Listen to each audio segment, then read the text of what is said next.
Friends, two wheeler indicator எவ்வளோ அழுக்காக இருக்குது. ஸோ இதை வந்து நம்ம இப்போ க்ளீன் பண்ண போகிறோம். எப்படி க்ளீன் பண்ணலாம்? ஏன்னா ஆக்சுவலாக நான் என்ன யோசித்தேன்னா, இதை தூர போட்டு புதுசு வாங்கி மாட்டிடலான்னு நினச்சேன்.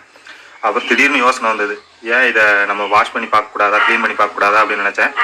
ஸோ எப்படி க்ளீன் பண்ணோம் அப்படிங்கிறது உங்களுக்கு இந்த வீடியோவில் சொல்லித்தரேன். நீங்களும் வந்து இதை இண்டிகேட்டர் மாற்றாதீங்க, ஈஸியாக க்ளீன் பண்ணிங்க. ஏன்னா இது சேரு இதில் எப்படியோ உள்ளே வந்து இது அழுக்காகிக்குது. ஸோ இதே மாதிரி ரைட் சைடு இருந்தது, இது லெஃப்ட் சைடு. இப்போ ரைட் சைடு காட்டுறேன் பாருங்கள், எவ்வளோ நானே க்ளீன் பண்ணது எவ்வளோ க்ளீன் ஆகிருக்குன்னு பாருங்கள். அப்படி இருந்த இண்டிகேட்டரு இவ்வளோ கிளியராக ஆகிருக்குது.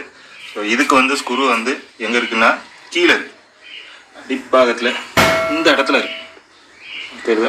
தெரியுதுங்களா? இந்த ஸ்க்ரூவை கலட்டணும்னா இது தனியாக அப்படியே வந்துடும். நம்ம வாஷ் பண்ணி க்ளீன் பண்ணி சோப்பு எல்லாம் போட்டு நல்லா நீட்டாக க்ளீன் பண்ணால் புதுசாக இருக்குது. ஸோ இதை வச்சு இன்னும் ஒரு 5-6 மாதம் ஓட்டலாம். இதை அழுக்காக க்ளீன் பண்ணி போட்டோம்னா தொந்தரவு இருக்காது, நீட்டாக இருக்கும். ஏன்னா நம்ம இண்டிகேட்டர் வந்து ரொம்ப முக்கியம். இந்த இண்டிகேட்டர் வேறு கம்பெனி போல் இருக்குது, இங்கே இருக்குது, இந்த இதில் இருக்குது. நான் இப்போ கலட்டி வெளியே எடுத்து காட்டுறேன். சொன்னேன்லாங்க, இங்கே ஸ்க்ரூ இருக்குது இந்த இடத்துல. ஸோ அதுக்கு கீழே இருந்து இதுக்கு இந்த சைடில் இருக்குது ஸ்க்ரூ. பாருங்கள் எவ்வளோ லென்த்தாக கொடுத்துருக்காங்க. ஸோ இந்த ஸ்க்ரூ தான் மாட்டியிருக்கு. ஸோ கழட்டியாச்சு, அவ்வளோதான். உங்கள் கண்ணு முன்னாடி தான் கழட்டுறேன். பாருங்கள் எவ்வளோ அழுக்காக இருக்குது. இதை நம்ம க்ளீன் பண்ணி போட்டால் நீட்டாகிடும்.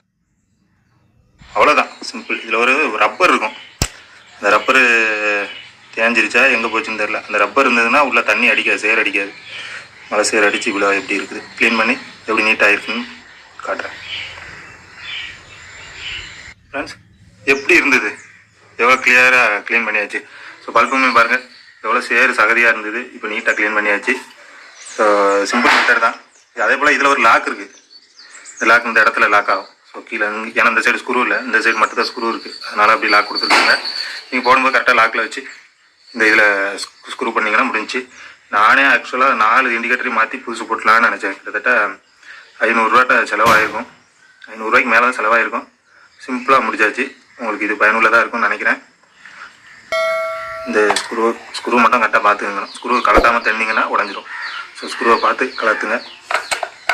எப்படி நீட்டாக போட்டாச்சு.